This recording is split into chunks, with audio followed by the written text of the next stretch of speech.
আপনি আমাকে ভালোবাসেন মিস্টার আরাফ মোহাম্মদ? সিরিয়াসলি? আমি তো ভাবতেই পারছি না। উফ! ভাবতেই সারা শরীরে শিহরণ দিয়ে উঠছে।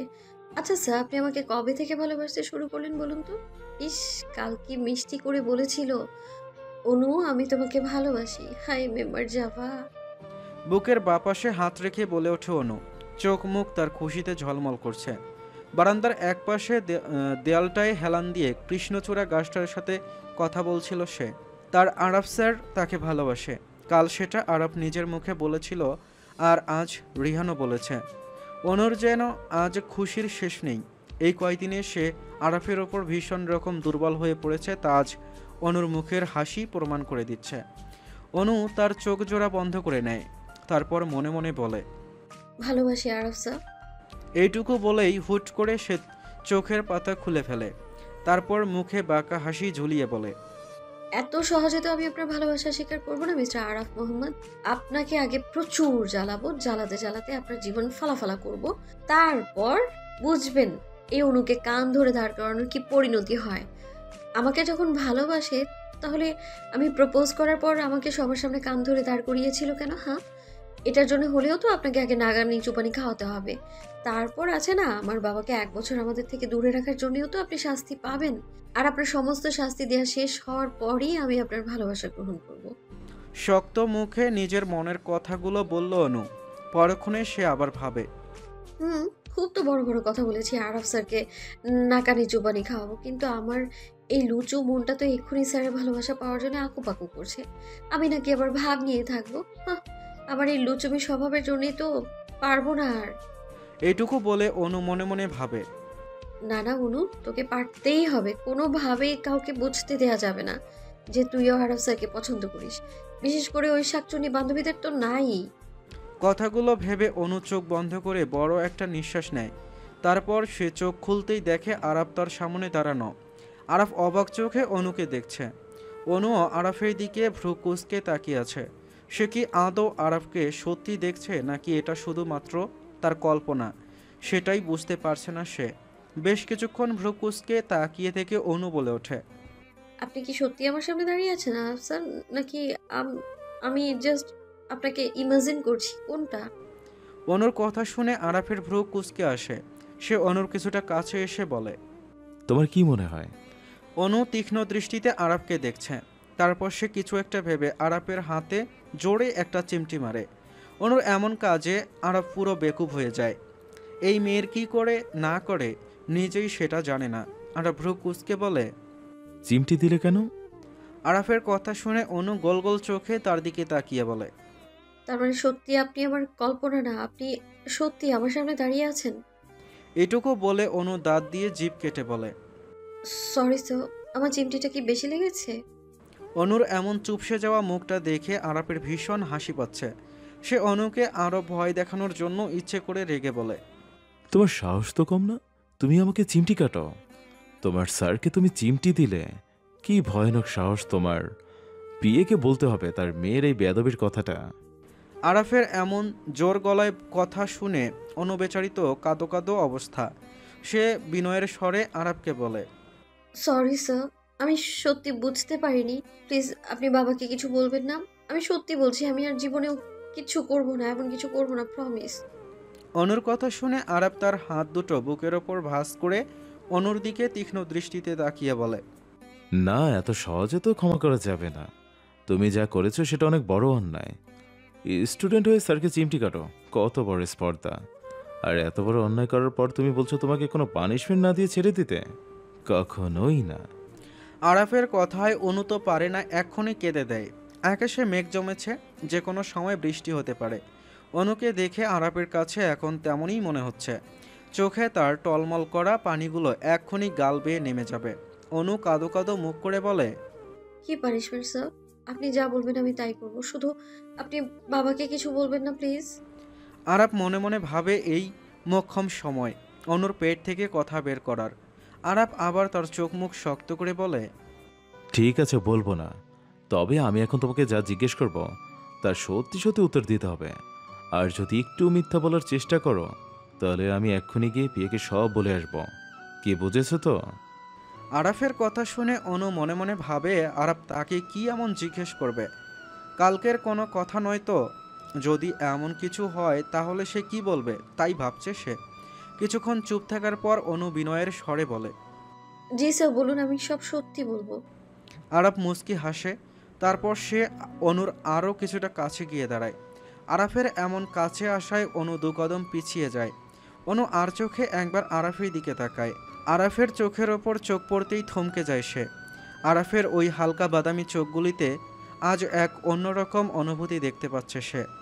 আরাফের চোখে এক বিশাল মায়ার সমুদ্র আছে, যে এই চোখের দিকে তাকাবে সেই এই সমুদ্রে ডুবে যাবে। এই মুহূর্তে অনুও ডুবে যাচ্ছে, চাইলেও সে চোখ ফিরিয়ে আনতে পারছে না। অনুর কাছে মনে হচ্ছে আরাফের চোখগুলো যেন তাকে পসেস নিয়ন্ত্রণ করছে। অনুর দিকে কিছুক্ষণ তাকিয়ে থেকে আরাফ অনুর মুখের কাছে কিছুটা ঝুঁকে এসে কানের কাছে মুখ নিয়ে মিহি কণ্ঠে বলে ওঠে, ভালোবাসো আমায়? আরাফের এই মিহি কণ্ঠের কথা শুনে অনু কেঁপে ওঠে। আরাফ তার কানের কাছে গিয়ে কথা বলার সময় আরাফের ঠোঁটগুলো অনুর কান ছুঁয়েছিল। তাতে করে অনু যেন পুরো ফ্রিজড হয়ে গিয়েছিল। অনু কিছুটা দূরে সরে যেতে নিলেই আরাফ অনুর কোমর আগলে তাকে খুব কাছে নিয়ে আসে। অনুর তো এবার জান যায় যায় অবস্থা। আরাফের এমন অদ্ভুত আচরণ সে হজম করতে পারছে না, তাই সে কাঁপা কাঁপা কণ্ঠে বলে, কি কি করছেন স্যার? আরাফ অনুর ঠোঁটের ওপর আঙ্গুল দিয়ে বলে, শ্শ্, অন্য কোনো কথা না, আমি যা বলেছি তার উত্তর দাও। কথাটা বলে আরাফ তার বৃদ্ধা আঙ্গুল দিয়ে অনুর ঠোঁটে স্লাইড করতে করতে আবারও বলে ওঠে, কি হলো বলো, ভালোবাসো কি না? চুপ থাকলে হবে না, তাড়াতাড়ি উত্তর দাও। ঠোঁটের ওপর বারবার আরাফের আঙ্গুলের বিচরণে অনুর তো পুরো দম বন্ধ করা অবস্থা তৈরি হয়েছে। অনুর মনে হচ্ছে এখনই তার সমস্ত দম ফুরিয়ে সে মারা যাবে। অনুর ভীষণ অস্বস্তি হচ্ছে। সেটা বুঝতে পেরে আরাফ ঠোঁটের কোণে দুষ্টু হাসি ফুটে ওঠে। আরাফ আস্তে করে ঠোঁট থেকে হাত নামিয়ে অনুর গলার কাছে নিয়ে যায়। তারপর সে আস্তে করে অনুর গলার ওপর হাত দিয়ে বিচরণ করতে থাকে। অনু এবার আর থাকতে না পেরে আরাফকে ধাক্কা দিয়ে নিজের থেকে কিছুটা দূরে সরিয়ে দিয়ে জোরে জোরে শ্বাস নেয়। মনে হচ্ছে অনেকক্ষণ পর সে নিঃশ্বাস নিতে পারছে। অনুর অবস্থা দেখে আরাফ মুচকি হাসে। আরাফের হাসি দেখে অনুর এবার ভীষণ রাগ হচ্ছে। অনু চোখ মুখ শক্ত করে বলে, আপনি কি পাগল হয়ে গিয়েছেন স্যার? কি করছিলেন আপনি? আরাফের ঠোঁটের কোণে এখনও মিষ্টি একটা হাসি ঝুলানো। সে বাঁকা হেসে বলে, কই, কি করছি আমি? আমি তো জাস্ট তোমাকে ছোট্ট একটা প্রশ্ন করেছি, এটা ঠিকঠাক উত্তর দাও, আমি এখান থেকে চলে যাচ্ছি। অনুর এবার মনে পড়ে আরাফের প্রশ্নের কথা। সে আরাফকে ভালোবাসে কি না এটাই তো জিজ্ঞেস করেছে, কিন্তু এভাবে হুট করে আরাফ তাকে এই প্রশ্ন কেন করলো?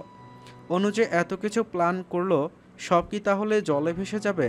না না, এত সহজে সে আরাফের কাছে নিজেকে ধরা দিবে না। কথাটা ভেবে অনু নিজেকে স্বাভাবিক করে বলে, স্যার, আপনি এসব কি বলছেন? আমি কেন আপনাকে ভালোবাসতে যাব? আপনি আমার স্যার হন, স্যার হলো বাবার সমান। এক্ষেত্রে আমি আপনাকে আমার বাবার মতো ভালোবাসতে পারি, তাই না স্যার? অনুর কথা শুনে আরাফের মুখের মুচকি হাসিটা বিলীন হয়ে যায়। আরাফ চোখ মুখ কুঁচকে বলে, লাইক সিরিয়াসলি? আমি তোমার বাবার মতো?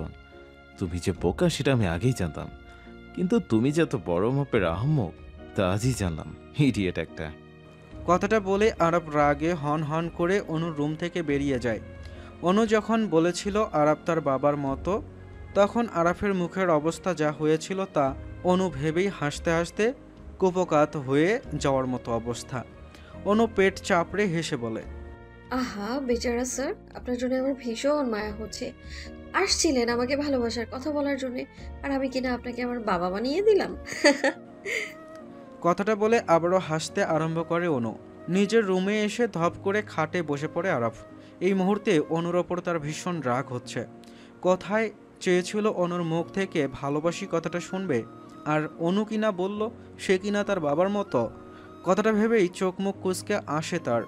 তারপর কিছু একটা ভেবে ড্রেসিং টেবিলের আয়নার সামনে দাঁড়িয়ে নিজেকে খুব খুঁটিয়ে খুঁটিয়ে দেখে বলে, আমাকে কোন দিক দিয়ে বাবার মতো লাগে? আমাকে তো বর্বর লাগে, সেটা কি বোঝো না অনু? স্টুপিড একটা বলে কিনা আমাকে সে বাবার মতো ভালোবাসে। ইচ্ছে তো করছে এক থাপড় সবগুলো দাঁত ফেলে দিতে। এইটুকু বলেই কিছু একটা ভেবে আরাফের ঠোঁটের কোণে দুষ্টু একটা হাসি ঝুলিয়ে মনে মনে বলে, যাই বলো না কেন জান, আজ তোমার চোখে মুখে আমার প্রতি অন্যরকম একটা অনুভূতি দেখেছি আমি। আমি খুব ভালো করেই জানি তুমিও আমার প্রতি দুর্বল, কিন্তু সেটা প্রকাশ করছো না।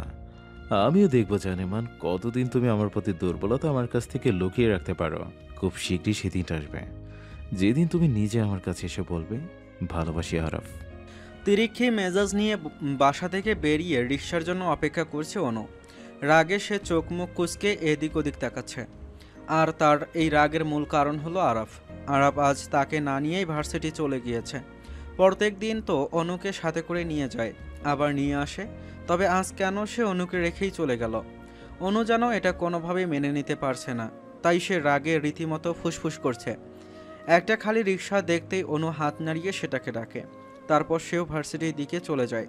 ভার্সিটির ভেতর পা রাখতেই আরাফের প্রতি সুপ্ত রাগটা আবারও ধপ করে অনুর মাথায় চড়ে বসল। মাঠের এক কোণে দাঁড়িয়ে আরাফ এই ভার্সিটির সব থেকে সুন্দরী ম্যাডামের সাথে কথা বলছে।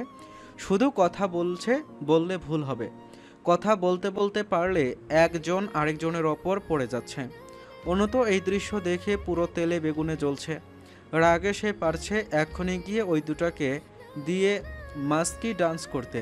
অনু মনে মনে বলে, কি বেশরম পোলারে বাবা, রাতে এসে আমাকে ভালোবাসার কথা বলে আর দিনের বেলা অন্য বেটির সাথে কথা বলতে বলতে তার গায়ের উপর পড়ে যাচ্ছে।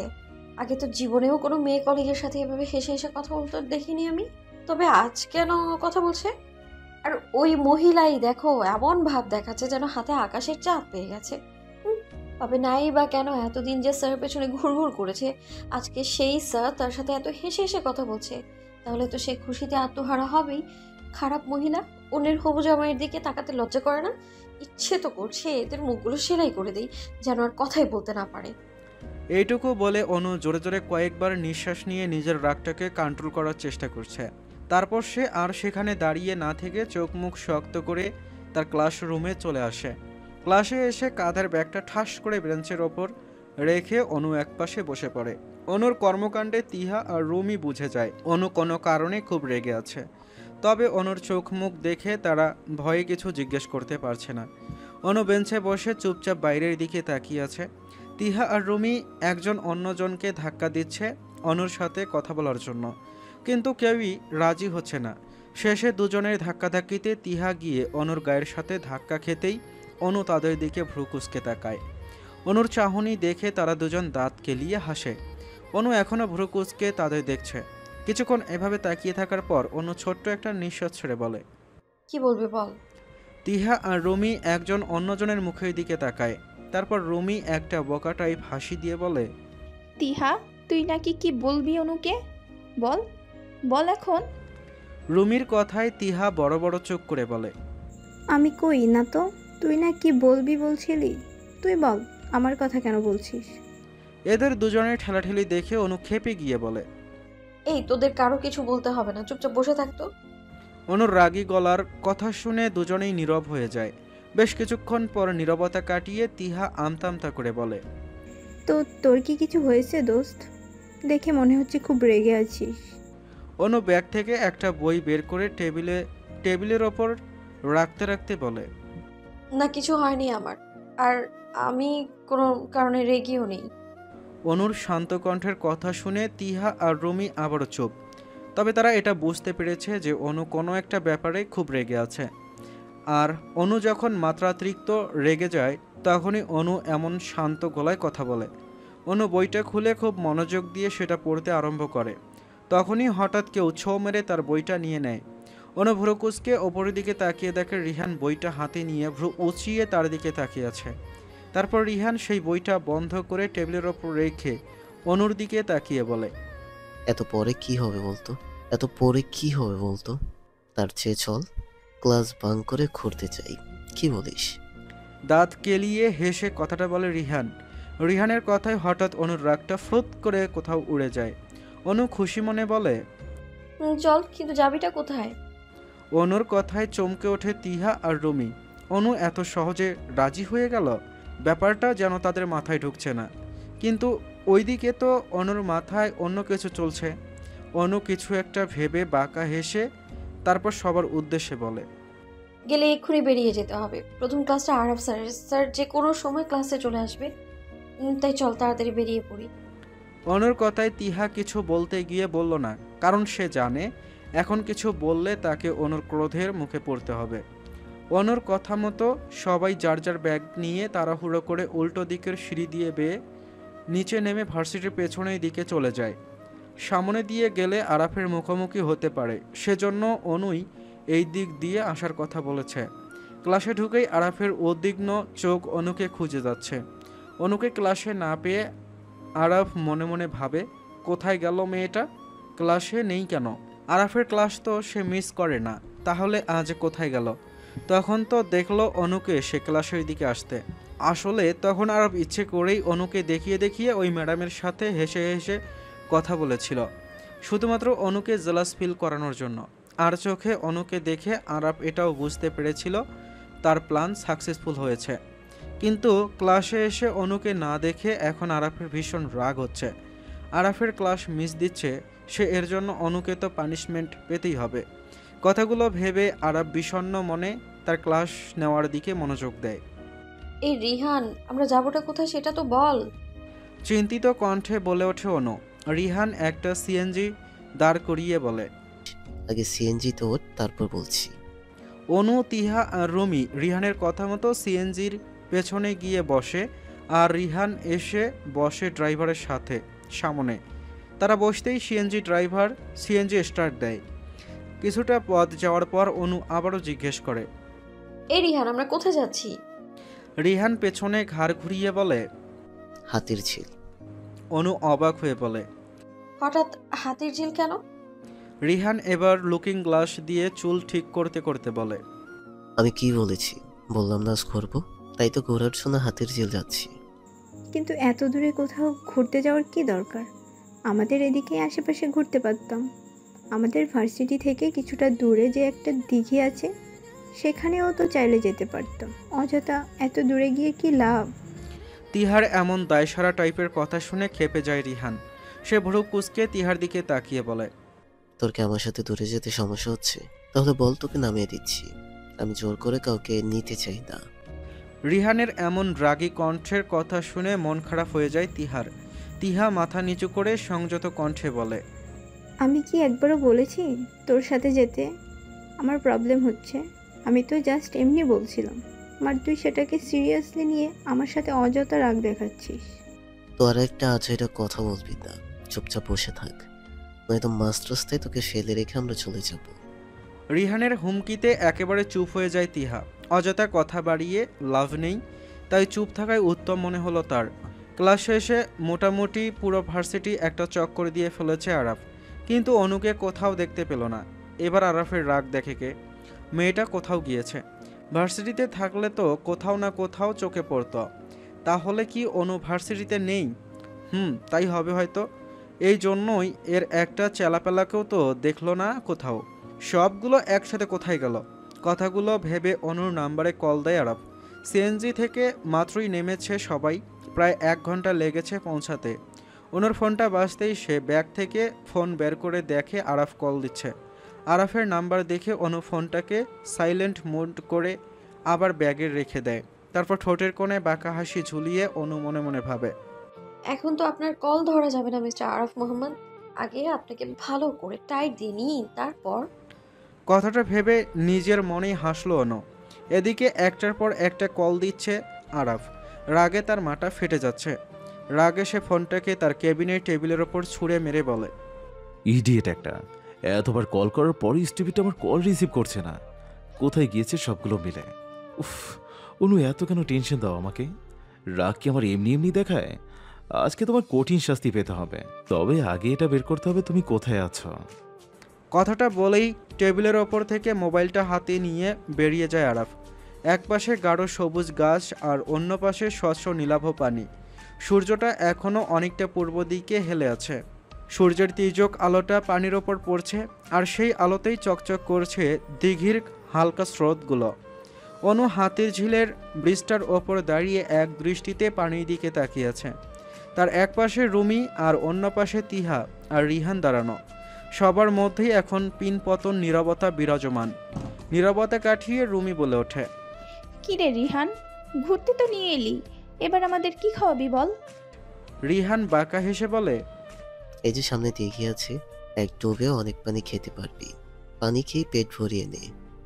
রিহানের কথায় রুমি ভ্রু কুঁচকে বলে, তোর সাথে ঘুরতে এসে আমাকে দিঘির পানি খেতে হবে? ছি ভাই রে ভাই, আমি তো ভাবছি তুই যখন আমাদের জিজু হবি তখনও তো এমন কিপটামি করবি, জীবনেও তো বোধহয় আমাদের নিয়ে একটু বাইরে খেতে যাবি না। রুমির কথায় তিহা চোখ পাকিয়ে তার দিকে তাকায়, কিন্তু রুমি সেই দৃষ্টি উপেক্ষা করে রিহানকে বলে। কিরে রিহান, ইচ্ছে আছে তো আমাদের জিজু হওয়ার? রিহানও ঠোঁটের কোণে বাঁকা হাসি ঝুলিয়ে বলে, অবশ্যই, আর খুব তাড়াতাড়ি যেন তোদের ছিজু হতে পারে সেই ব্যবস্থা করতেই তো তোদের এখানে নিয়ে এসেছি। রিহানের কথায় অনু, রুমি আর তিহা ছোট্ট ছোট্ট চোখ করে তার দিকে তাকায়। বিস্ময় কণ্ঠে তিহা বলে ওঠে, মানে?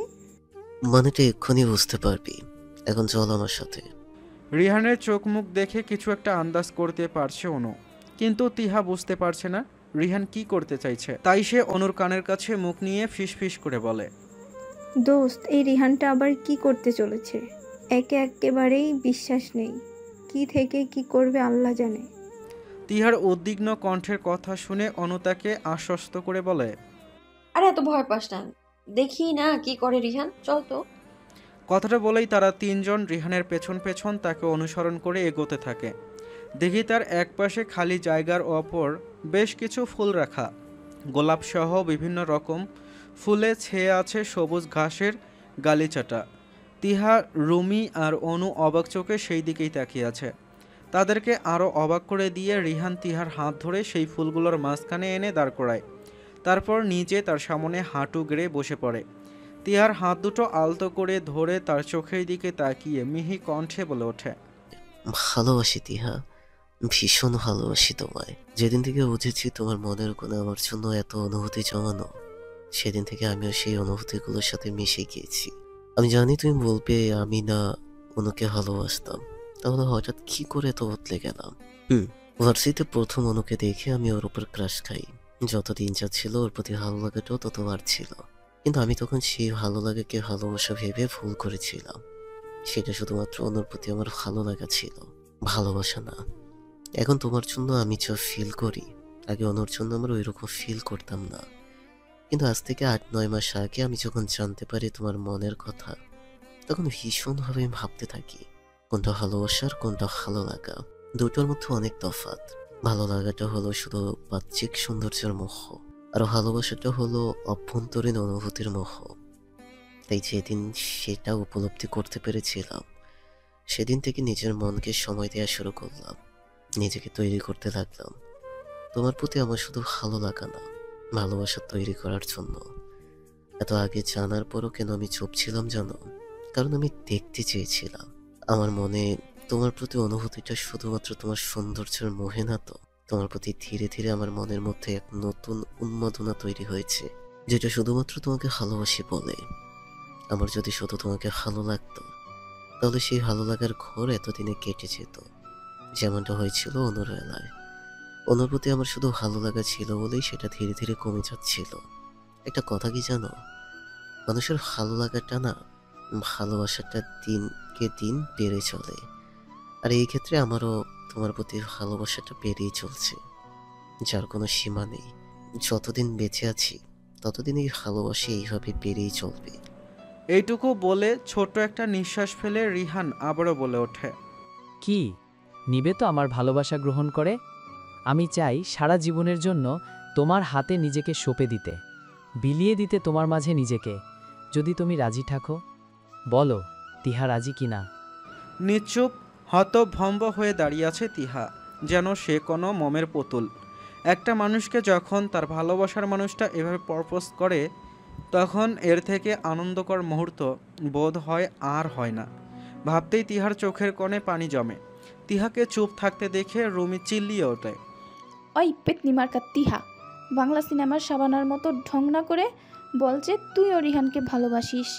বেচারা কতক্ষণ যাবত এভাবে বসে আছে, এবার তোমার মনের কথা বলে রিহানকে ধন্য করো। আর যদি বেশি ভাব দেখিয়ে বলিস যে না আমাকে একটু ভাবার সময় দাও, তাহলে তো কই দিঘির মতো ইচ্ছা মতো চুবামো, বলে দিলাম। তাই ভালোই ভালোই তাড়াতাড়ি বলে দে, নয়তো সত্যি সত্যি চুবানি খাবি। রুমির কথা শেষ হতেই অনু বলে ওঠে, বান্ধবী, এবার আর দেরি না করে তোর মনের কথাটা বলে দে প্লিজ। তাদের কথা শুনে চোখ বন্ধ করে বড় করে একটা নিঃশ্বাস নেয় তিহা। তারপর চোখ খুলে রিহানের দিকে কমল দৃষ্টিতে তাকিয়ে কাঁপা কাঁপা গলায় বলে ওঠে, ভালোবাসি রিহান। সঙ্গে সঙ্গে পেছন থেকে আনন্দের উল্লাস শোনা যায়। মুখ ফুলিয়ে আরাফের গাড়িতে বসে আছে অনু। আরাফ আর চোখে একবার অনুকে দেখে গাড়ি স্টার্ট দেয়। অনুর নাম্বার দিয়ে লোকেশন ট্র্যাক করে আরাফ বুঝে যায় যে অনুরা হাতির ঝিল আছে। আরাফও সেখানে যায়। তারপর সেখান থেকে এক প্রকার জোর করে অনুকে নিয়ে তার গাড়িতে তোলে। আরাফের কর্মকাণ্ডে অনু তো একেবারে রেগেমেগে বোম হয়ে আছে। আর তাদের দুজনকে দেখে রিহান, তিহা আর রুমি মুস্কি মুস্কি হাসছিল। গাড়িটা অনুদের বাসার সামনে এসে থামে। অনু গাড়ি থেকে নামতে গেলে আরাফ তার বাম হাতটা চেপে ধরে। আরাফ তার হাত ধরায় অনু চমকে ওঠে, আরাফের দিকে তাকায়। অনু তাকাতেই আরাফ কপাল কুঁচকে বলে, কোথায় যাচ্ছ? আরাফের প্রশ্নে অনুর আরও বেশি রাগ হচ্ছে। বাসার সামনে গাড়ি দাঁড়িয়ে আছে, তো সে কি বাসায় না গিয়ে মঙ্গল গ্রহে যাবে? অদ্ভুত প্রশ্ন। অনু তার রাগটাকে দমিয়ে স্বাভাবিক কণ্ঠে বলে, বাসায় যাব। না, আগে আমার কথা শুনবে তারপর। অনু ভ্রু কুঁচকে বলে, কি কথা? আরাফ পেছনের সিট থেকে একটা শপিং ব্যাগ অনুর কোলের ওপর রেখে বলে, নাও, এটা খুলে দেখো।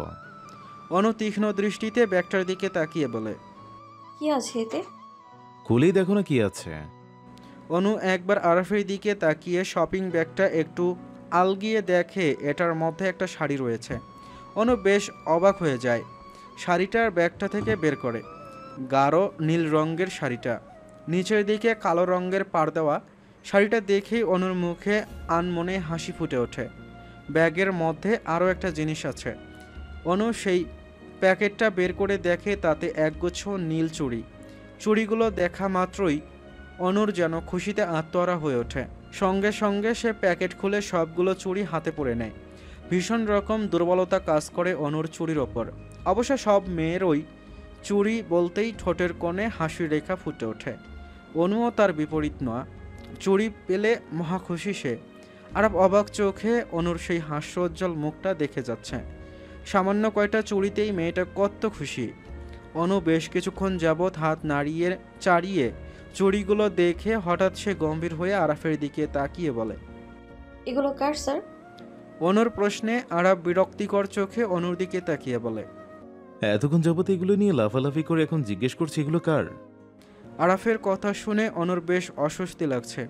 সত্যি তো আরাফের পুরো কথা না শুনে অনুর এইভাবে লাফালাফি করা ঠিক হয়নি।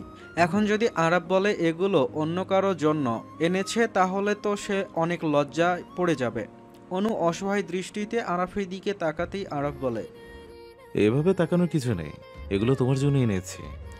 আরাফের কথা শুনে অনুর তো খুশির শেষ নেই। আরাফ তার জন্য শাড়ি আর চুড়ি এনেছে, ভাবতেই পারছে না সে। অনুর খুশি যেন আর ধরে না। সে খুশিতে গদগদ হয়ে বলে, সত্যি স্যার, এগুলো আমার জন্য? আরাফ বাঁকা হেসে বলে, তোমার জন্য। তবে এগুলো এমনি এমনি দেইনি, এর পেছনে খুব গুরুত্বপূর্ণ কারণ আছে। অনু অবাক হয়ে জিজ্ঞেস করে। আরাফ তার সিটটার সাথে হেলান দিয়ে বসে। তারপর ঠোঁটের কোণে একটা বাঁকা হাসি ফুটিয়ে তুলে বলে, তোমাকে এই শাড়ি আর চুরি পরে আমাকে প্রপোজ করতে হবে। অনু বড় বড় চোখ করে আরাফের দিকে তাকিয়ে বলে, কি স্যার, আপনি এসব কি বলছেন? আরাফ এখনও খুব স্বাভাবিকভাবেই বসে আছে। মুখে এখনও সেই বাঁকা হাসি ফুটে আছে। আজ তুমি আমার ক্লাস না করে বন্ধুদের নিয়ে ঘুরতে গিয়েছ, তাও কোথায়? হাতির জেল। কি সাহস! আর কালকে তুমি আমাকে চিমটি দিয়েছ না, সেটার কথা তো পিয়েকে বলিনি। ভাবছি আজ পিয়েকে বলবো সেটা। কি বলো? অনুর হাসি মুখোশি মুখটা আরাফের এই শান্ত কণ্ঠের থ্রেট শুনে চুপসে যায়। সে ঠোঁট ফুলিয়ে আরাফকে বলে, স্যার, সব কথার মাঝে বাবাকে টেনে না আনলে হয় না আপনার? আমিও তো চাই যে সব ব্যাপারে পিয়েকে টেনে আনতে। তুমি যদি গুড গার্লের মতো আমার কথা শোনো, তাহলে আমি পিয়েকে বলবো না। আর এই 1 বছর তুমি আমার সাথে কম বেয়াদবি করনি। আর তুমি তো আগে আমাকে প্রপোজ করেছিলে, সেটাও পিয়েকে বলতে হবে। এ জানুক তার মেয়ে তার অনুপস্থিতিতে কত কিছু করেছে। আরাফের কথা শুনে অনু কাঁদো কাঁদো মুখ করে বলে। স্যার, অনুর মুখ দেখে আরাফের খুব হাসি পাচ্ছে, তবে এখন হাসলে ওর সব প্ল্যান পরপট হয়ে যাবে, তাই সে কোনো রকমে হাসিটা দমিয়ে বলে। এখানেই শেষ না। তুমি যদি চাও যে আমি পিয়েকে কিছু না বলে, তাহলে তোমাকে আরও একটা কথা শুনতে হবে। আর সেটা হলো, তুমি নিজের মুখে পিয়েকে গিয়ে বলবে যে তুমি আমাকে বিয়ে করতে চাও। আরাফের কথা শুনে এবার তো অনুর চোখ বেরিয়ে আসার উপক্রম। বলে কি স্যার, সে তার বাবাকে গিয়ে বলবে যে সে আরাফকে বিয়ে করতে চায়? ও খোদা, এই লোকটা তো দেখি তাকে মেরেই ছাড়বে। কথাগুলো ভাবতেই অনুর হঠাৎ মনে হলো আরাফ তাকে বিয়ের কথা বলতে বলছে, তার মানে আরাফ তাকে বিয়ে করতে চায়। কথাটা ভেবেই অনুর ঠোঁট জোড়া হালকা প্রসারিত হয়। সে ভারী কণ্ঠে আরাফকে বলে, স্যার আপনি কি আমায় বিয়ে করতে চান? আমি তোমাকে বিয়ে করতে চাই কি চাই না সেটা তোমার না জানলেও চলবে। আগে আমি যা বলেছি তাই করো। আর আমার কথা না শুনলে আমি সত্যি তোমার নামে পিয়ের কাছে বিচার দেব। তারপর সব শুনে পিয়ে নিশ্চয়ই তার মেয়েকে আদর করে বুকে টেনে নেবে না, বরং আমার তো মনে হয় উনি অনেক কষ্ট পাবেন তার মেয়ের এমন ব্যবহারের কথা শুনে। আরাফের এমন শক্ত গলার কথা শুনে অনুর মনের উল্লাসটা ফ্রোত করে উড়ে চলে যায়। অনুর মিনতির স্বরে বলে, প্লিজ স্যার, বাবাকে কিছু বলবেন না। আমি আপনার কথা মতো না হয়ে এই শাড়ি চুড়ি পরে প্রপোজ করলাম, কিন্তু বাবাকে গিয়ে বিয়ের কথা বলা তো ইম্পসিবল। প্লিজ স্যার, বোঝার চেষ্টা করুন। অনুর কথায় আরাফের মধ্যে কোনো ভাবগতি হলো না।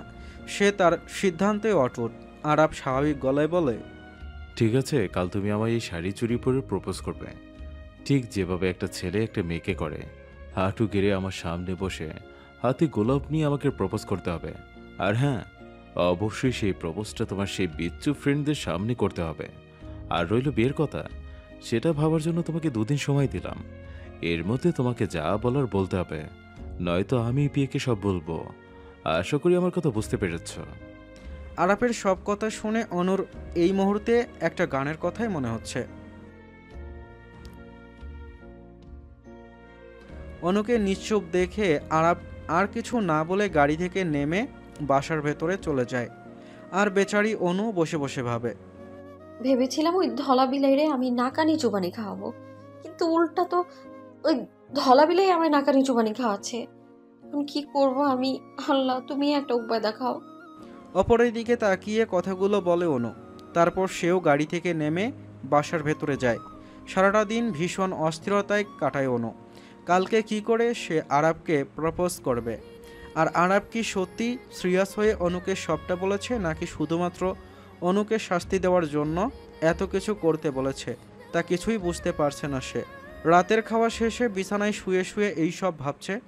আচ্ছা, কাল যদি সে আরাবকে প্রপোজ করে, তাহলে কি আরাবও সেটা অ্যাকসেপ্ট করে নিবে? কি জানি, ভাবতে ভাবতেই বিরক্ত হয়ে যায় অনু। সাথে আরাফের ওপর ভীষণ রাগ হচ্ছে তার। এইভাবে তার মতো এত নিরীহ বাচ্চাকে দিয়ে এত কিছু করানোর কোনো মানে হয়? কথাগুলো ভেবেই চোখ মুখ কুঁচকে আসে তার। তবে এই মুহূর্তে ভীষণ ঘুমও পাচ্ছে তার, তাই আর কিছু না ভেবে সে উল্টো দিকে মুখ ফিরিয়ে ঘুমিয়ে পড়ে। সকালবেলা আরাফের রুমের সামনে দাঁড়িয়ে উকিঝুঁকি মারছে অনু, কিন্তু আরাফকে দেখতেই পাচ্ছে না। হঠাৎ পেছন থেকে অনুর বাবা বলে উঠল, কি রে মা, এখানে কি করছিস?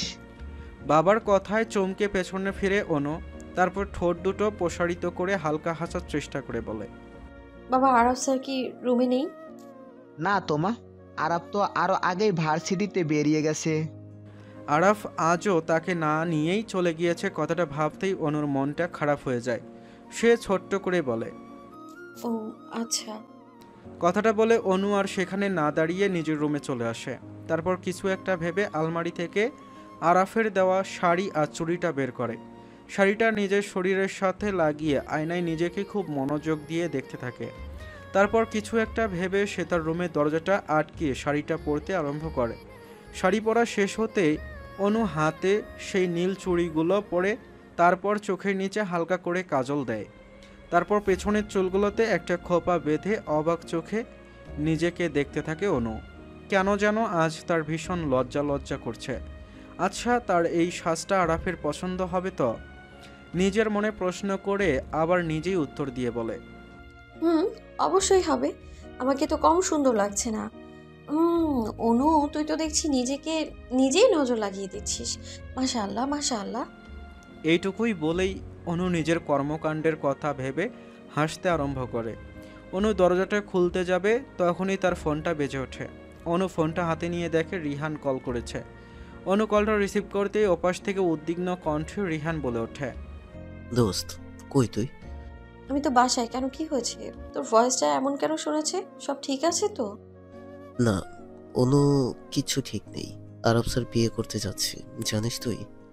কি কি বলছিস তুই? মাথা কি খারাপ হয়ে গেছে তোর? আর আমি ঠিক বলছি। মাত্রই স্যার কল দিল, স্যারের বিয়ের জন্য একজন সাক্ষী প্রয়োজন, তাই আমাকে কাজে অফিসে যেতে বলেছে। আর আমি তা শুনে সাথে সাথেই তোকে কল দিলাম। তুই জানিস কি না? অনুর এখন কি বলা উচিত কিছুই বুঝতে পারছে না। আদৌ কি রিহানের কথা সত্যি, সেটাও বুঝতে পারছে না সে। অনু নিজেকে শক্ত করে বলে, আচ্ছা, আমাকেও নিয়ে চল, আমিও দেখি স্যার কাকে বিয়ে করছে। আচ্ছা, তুই তোর বাসার সামনে দাঁড়া, আমি আসছি। এইটুকু বলে কল কেটে দেয় রিহান। আর অনু হতভম্ব হয়ে দাঁড়িয়ে আছে। সত্যি কি আরব কাউকে বিয়ে করেছে? কিন্তু কেন? সে তো অনুকে ভালোবাসে। তাহলে হুট করে এমন বিয়ের সিদ্ধান্ত কেন নিল সে? অনুর মাথায় কিছুই ঢুকছে না। শুকনো গলায় কয়েকবার ঢুক গিলে বাসার বাইরে গিয়ে রিহানের জন্য অপেক্ষা করতে থাকে সে। কাজী অফিসে ঢুকতেই থমকে যায় অনু। একপাশে চেয়ারে একটা অফ হোয়াইট কালারের পাঞ্জাবি পরে বসে আছে আরব, আর তার ঠিক পাশের চেয়ারটায় লাল শাড়ি পরে বড় ঘোমটা টেনে একটা মেয়ে বসা। তার মানে সত্যি স্যার বিয়ে করতে চলেছে। কথাটা ভাবতেই আনমনেই অনুর গাল বেয়ে দুফোঁটা চোখের পানি গড়িয়ে পড়ে। আরাফকে এইভাবে দেখে অনু যেন বাকরুদ্ধ হয়ে গিয়েছে। চোখ থেকে অনবরত পানি পড়ে যাচ্ছে। শেষে কিনা আরব স্যার তাকে ঠকিয়েছে। অনু যেন এটা কোনোভাবেই মেনে নিতে পারছে না। হাতের উল্টো পিঠ দিয়ে অনু তার চোখের পানি মুছে ধীর পায়ে আরাফের সামনে গিয়ে দাঁড়ায়। তার চোখ মুখ দেখেই বোঝা যাচ্ছে যে কি ভয়ানক রেগে আছে। অনু নিজের রাগটা আর কন্ট্রোল করতে না পেরে আরাফের পাঞ্জাবির কলার চেপে ধরে আরাফকে চেয়ার থেকে দাঁড় করায়। তারপর সে চিৎকার করে বলতে থাকে, কেন স্যার, কেন করলেন এমন? যদি অন্য কোনো মেয়েকে বিয়ে করার ইচ্ছে ছিল তাহলে আমায় কেন ভালোবাসার কথা বলেছিলেন? আপনি কি ভেবেছেন সেদিন ওই বিলের সামনে দাঁড়িয়ে আপনি বলেছিলেন যে আপনি আমায় ভালোবাসেন? সেটা আমি বুঝতে পারিনি। ভুল ভেবেছেন আপনি। আমি বুঝতে পেরেছিলাম। তারপর কালও তো আপনি বলেছেন এই শাড়ি আর চুড়ি পরে আপনাকে প্রপোজ করতে, আর বাবাকেও আমাদের বিয়ের কথা বলতে। আমি তো এসেছি, দেখুন, আপনার দেয়া এই নীল শাড়ি আর চুড়ি পরে আপনার জন্য সেজেছিও আমি। আর আপনি কিনা এখানে অন্য একটা মেয়েকে বিয়ে করছেন। কেন হারাম স্যার, কেন? এইটুকু বলে অনু কান্নায় ভেঙে পড়ে। আরাফের কলার ছেড়ে দিয়ে তার থেকে কিছুটা দূরে সরে গিয়ে দেয়াল ঘেঁষে নিচে বসে পড়ে অনু। তার চোখের পানি অনবরত বয়েই চলেছে। অনুর এমন অবস্থা দেখে রিহান বাকরুদ্ধ হয়ে দাঁড়িয়ে আছে। অনু যে আরাফকে এতটা ভালোবাসে সেটা তার ধারণা ছিল না। কিন্তু এত কিছুর মাঝেও যার মধ্যে বিন্দুমাত্র ভাবান্তর হলো না, সে হলো আরাফ। সে খুব শান্ত দৃষ্টিতে অনুকে দেখে যাচ্ছে, যেন সে আগে থেকেই জানতো এমন কিছু হবে। আরাফ ধীর পায়ে এসে অনুর সামনে বসল। অনু তখনও হাঁটুতে মুখ গুজে কেঁদে চলেছে। আরাফ আলতো করে অনুর মাথায় হাত বুলালো। অনু মাথা তুলে তার দিকে ক্ষুব্ধ দৃষ্টিতে তাকায়, কিন্তু আরাফের দৃষ্টি এখনও খুব শান্ত। অনু দাঁতে দাঁত চেপে বলে, কি ব্যাপার, এখন কি আসছেন আমায় সান্ত্বনা দিতে? কথাটা বলে অনু তার মাথার ওপর থেকে আরাফের হাতটা এক ঝটকা দিয়ে সরিয়ে দেয়। তারপর আবার সে রাগী কণ্ঠে বলে, এখন আমার সামনে বসে আছেন কেন? যান, তাড়াতাড়ি বিয়ে করুন। আপনার বউ আপনার জন্য অপেক্ষা করছে। যান, তাড়াতাড়ি যান। অনুর কথা শেষ হতেই আরাফ উঠে দাঁড়ায়। অনু এখনও ক্ষুব্ধ দৃষ্টিতে আরাফের দিকে তাকিয়ে আছে। আরাফ সেই মেয়েটার চেয়ারের সামনে দাঁড়াতেই সেই মেয়েটা চেয়ার থেকে উঠে দাঁড়ায়। তারপর মাথা থেকে ঘোমটা ফেলে আরাফকে বলে, স্যার, আমার কাজ তো হয়ে গেছে, এবার আমার টাকাটা দিয়ে দিন, আমি এখান থেকে চলে যাই। মেয়েটার কথা শুনে অনু তার দৃষ্টি সূচের মতো তীক্ষ্ণ করে মেয়েটার দিকে তাকায়। মেয়েটার কথার আগা মাথা কিছুই বুঝতে পারছে না সে, কিন্তু আরাফ সেই মেয়েটার কথা মতো তাকে কিছু টাকা দিয়ে দিল। মেয়েটাও টাকা পেয়ে খুশি হয়ে সেখান থেকে বেরিয়ে গেল। অনু তো সব কিছু মাথার ওপর দিয়ে যাচ্ছে, কি হচ্ছে কিছুই বুঝতে পারছে না সে। অনু এবার উঠে আরাফের সামনে এসে দাঁড়ায়। তারপর তার দিকে তীক্ষ্ণ দৃষ্টিতে তাকিয়ে বলে, এইসব কি স্যার? মেয়েটা আপনার কাছ থেকে টাকা নিয়ে চলে গেল কেন? অনুর কথায় আরাফ একগাল হাসল। আরাফের হাসিতে তার গালে ভাঁজ পড়ল। অনুমুগ্ধ দৃষ্টিতে আরাফের গালের দিকে তাকিয়ে আছে। অসম্ভব সুন্দর লাগে তার কাছে আরাফের এই গালে ভাঁজ পড়া হাসিটা, কিন্তু এই মুহূর্তে সে এই হাসির সৌন্দর্যে ডুবতে চায় না। তাই সে নিজেকে আবার শক্ত করে বলে, কি হলো স্যার, আপনি আমার প্রশ্নের উত্তর না দিয়ে হাসছেন কেন? এতক্ষণ ধরে কান্না করার দরুন অনুর চোখের কাজলটা চোখের আশেপাশে লেপ্টে গিয়েছে। আরাফ তা দেখে মুচকে হেসে অনুর কাছে গিয়ে তার সেই লেপ্টে যাওয়া কাজলটা মুছে দেয়। তারপর অনুকে ছেড়ে কিছুটা দূরে সরে দাঁড়ায়। আরাফের কোনো কাজেই অনু বুঝতে পারছে না। অনুর এবার ভীষণ বিরক্ত লাগছে। তখন থেকে অনু এত প্রশ্ন করে যাচ্ছে, অথচ আরাফ কিছুই বলছে না। চাইটা কি এই ছেলেটা? আরাফকে এখনও নিশ্চুপ দেখে অনু এখন একটু জোরেই চিৎকার করে বলে, কি হলো স্যার, আপনি কিছু বলছেন না কেন? কি হচ্ছে এসব? আমি তো কিছুই বুঝতে পারছি না। চুপ করে না থেকে বলুন না প্লিজ। এই সব কিছু অভিনয় ছিল, শুধুমাত্র আমার প্রতি তোমার দুর্বলতাটা দেখার জন্য। আর তুমিও সেটা প্রমাণ করে দিলে যে তুমি আমার প্রতি কতটা দুর্বল। কথাটা বলে আবারও এক গাল হাসলো আরাফ। অনুর এবার চোখ মুখ কুঁচকে আসে। তার মানে এই সব কিছু আরাফের অভিনয় ছিল। এইভাবে তাকে বোকা বানিয়েছে। অনু এবার রাগী দৃষ্টিতে রিহানের দিকে তাকায়। তারপর শক্ত গলায় বলে, রিহান না, তুই জানতিস সব কিছু না, ইচ্ছে করে আমার বোকা বানিয়েছিস। রিহান তো বেকুব বনে গেল, কারণ সেও জানতো না কিছু। রিহান অসহায়ের মতো মুখ করে বলে, দোস্ত আমি সত্যি কিছু জানতাম না। রিহানের কথা শুনে অনু আবারও রাগে কিছু বলতে যাবে, তার আগেই আরাফ বলে, ওকে কিছু বলে লাভ নেই অনু, সত্যি ও কিছু জানতো না। যা করার আমি করেছি, আর যা হবার তা তো হয়ে গিয়েছে। আমার প্রতি তোমার ফিলিংসটা বুঝতে পেরেছি। এবার নাও আমাকে প্রপোজ করো। জীবনেও না, এত কিছুর পরেও আপনি ভাবলেন কি করে যে আমি আপনাকে আপনার কথা মতো প্রপোজ করব? অনুর রাগী গলার কথা শুনে মুচকি হাসে আরাফ। তারপর পাঞ্জাবির পকেট থেকে কিছু একটা বের করে অনুর সামনে হাঁটু গেড়ে বসে। তারপর সে কোমল কণ্ঠে বলে ওঠে, অনু তুমি কি আমার জীবনসঙ্গী হবে? হবে কি আমার সারা জীবনের সঙ্গী? কথাটা বলে আরাফ অনুর দিকে একটা রিং এগিয়ে দেয়। অনু তো পুরাই মেরে দাঁড়িয়ে আছে। আদৌ কি এমন কিছু তার সাথে ঘটছে, নাকি পুরোটাই তার স্বপ্ন? কিছুই বুঝতে পারছে না সে। তার নিঃশ্বাস ভারী হয়ে উঠেছে। মনের মধ্যে আজ এক অন্যরকম ভালো লাগা কাজ করছে। এতক্ষণ যাবৎ আরাফের প্রতি যত রাগ অভিমান ছিল তা এক নিমিটেই ভেনিশ হয়ে গিয়েছে। আরাফের চোখে মুখে অনুর প্রতি ভালোবাসা উপসে পড়ছে। সে ঘোরলাগা দৃষ্টিতে অনুর দিকে তাকিয়ে অনুর সম্মতির অপেক্ষায় রয়েছে। বাইরের প্রকৃতিটা গুমটাকার ধারণ করে আছে, যেন গাছপালা পাখপাখালি সবাই অনুর উত্তরের অপেক্ষা করছে। রিহানও খুব আগ্রহ নিয়ে অনুর দিকে তাকিয়েছে। আর আরাফ, তার তো আরও তর সইছে না অনুর মুখে ভালোবাসার কথা শোনার জন্য। কিন্তু অনু এখনও নিশ্চুপ হয়ে আরাফের মুখের দিকে কমল দৃষ্টিতে তাকিয়ে আছে। আসলে সে এতটাই আরাফের মাঝে বিভোর হয়ে গিয়েছে যে এখন তার কী উত্তর দেওয়া প্রয়োজন এটাই সে বুঝতে পারছে না। বেশ কিছুক্ষণ পর নীরবতা কাটিয়ে অনু মলিন কণ্ঠে বলে ওঠে, কিন্তু স্যার, বাবা যদি মেনে না নেয়? অনুর চোখে মুখে এক অজানা ভয় দেখা যাচ্ছে। অনুর কথায় আরাফ মুচকি হেসে বলে, মেনে নিবে। আরাফের এত কনফিডেন্ট দেখে অনু আবারও বলে, আপনি এত শিওর হলেন কি করে? আর তার উপর আরও একটা সমস্যাও আছে। আপনি আমার স্যার, ভার্সিটির সবাই ব্যাপারটা জানলে কে কোন নজরে ব্যাপারটা দেখবে কে জানে। আরাফ এখন বেশ বুঝতে পারছে অনু ইচ্ছে করেই কথা ঘুরাচ্ছে। আরাফ চোখে মুখে বিরক্ত নিয়ে বলে, সেটা নিয়ে তোমার ভাবতে হবে না। আপাতত আমি যা জিজ্ঞেস করেছি তার উত্তর দাও। আরাফের কথায় অনুর মুখ থেকে দুশ্চিন্তার ছাপটা মিলিয়ে যায়। সে তার ঠোঁট দুটো প্রসারিত করে হালকা হেসে আরাফের মুখের ওপর হতে তার দৃষ্টি সরিয়ে নেয়। অনুর এখন কেমন যেন লজ্জা লজ্জা লাগছে। আরাফের হয়তোবা বুঝতে পারছে অনুর ফিলিংসটা, তাই সে আর অনুর উত্তরের অপেক্ষা না করে অনুর বা হাতটা আলতো করে ধরে সেই ছোট্ট সোনার রিংটা পরিয়ে দেয়। সঙ্গে সঙ্গে বিস্ফোরিত নয়নে অনু তার দিকে তাকায়, কিন্তু আরাফ অনুর সেই দৃষ্টি উপেক্ষা করে উঠে দাঁড়ায়। তারপর মুখে একটা ডোন্ট কেয়ার ভাব এনে বলে, আমি জানি অনু তুমি আমার প্রস্তাবে রাজি। তুমিও যে আমাকে ভালোবাসি সেটা আমি ঠিকই বুঝতে পেরেছি। আর এখন এখানে দাঁড়িয়ে তুমি অযথা ড্রামা করতে, তাই আর তোমার বলার অপেক্ষা না করে রিংটা পরিয়ে দিয়েছি। এইটুকু বলে আরাফ অনুর কিছুটা কাছে এসে দাঁড়ায়। তারপর সে বাঁকা হেসে বলে, না, প্রপোজের কাজটা আমি করে দিয়েছি। এবার তুমি আমাদের বিয়ের ব্যাপারে তোমার বাবার সাথে কথা বলবে। বুঝতে পেরেছো?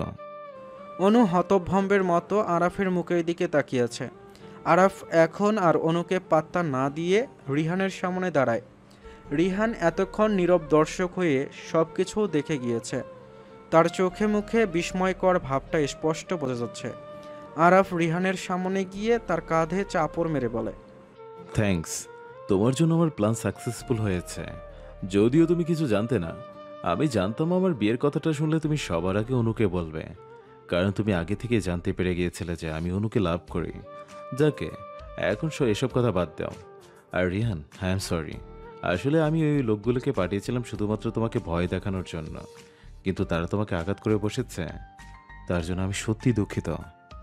আরাফের কথা শুনে রিহান হালকা হেসে বলে, না না স্যার, আমাকে সরি বলতে হবে না। সেদিন আমি ইচ্ছে করে মারামারি করেছিলাম, সেটার অবশ্য একটা কারণ আছে, তবে সেটা অনুর জন্য না।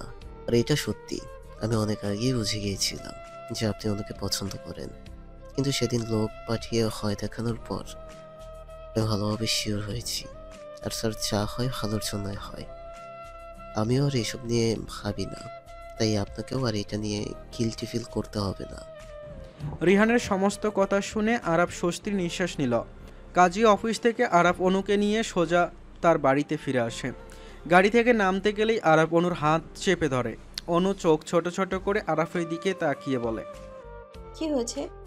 আরাফ হালকা হেসে বলে, এই হাতে রিংটা পরে আছো, এটা পরে বাসায় গেলে তোমার বাবা মা যদি জিজ্ঞেস করে এটা তোমাকে কে দিয়েছে, তখন কি বলবে? অনু ভাব নিয়ে বলে, কেন বলবো আপনি দিয়েছেন? বাবাকে বলবো তার আরাফ আজ কি সুন্দর করে আমায় প্রপোজ করেছে। বাবা শুনলে খুব খুশি হবে, তাই না? অনুর কথা শুনে আরাফ ভ্রু কুঁচকে বলে, তুমি কি কোনোভাবে আমাকে ভয় দেখাতে যাচ্ছ? তুমি যদি বিয়েকে সাহস করে সবটা বলতে পারো, সেটা তো আমার জন্যই ভালো। আমার আর কষ্ট করে বিয়েকে কিছু বলতে হবে না। আরাফের কথা শুনে অনু ভেংসি কেটে নিজের হাত থেকে রিংটা খুলে শাড়ির আঁচলে পেঁচিয়ে বেঁধে নেয়। তারপর আরাফের দিকে তাকিয়ে বলে, চিন্তা করবেন না, হারাবে না, আমার কাছে যত্ন করে রাখবো। আরাফ এক দৃষ্টিতে অনুর দিকে তাকিয়ে আছে। কথা শেষ করে অনু গাড়ি থেকে নামতে গেলে আরাফ আবারও তাকে আটকায়। অনু এবার বিরক্ত নিয়ে আরাফের দিকে তাকায়, কিন্তু আরাফের চোখ মুখ দেখে অনুর বিরক্তিটা হাওয়া হয়ে যায়। আরাফের চোখ মুখটা কেমন যেন অন্যরকম লাগছে।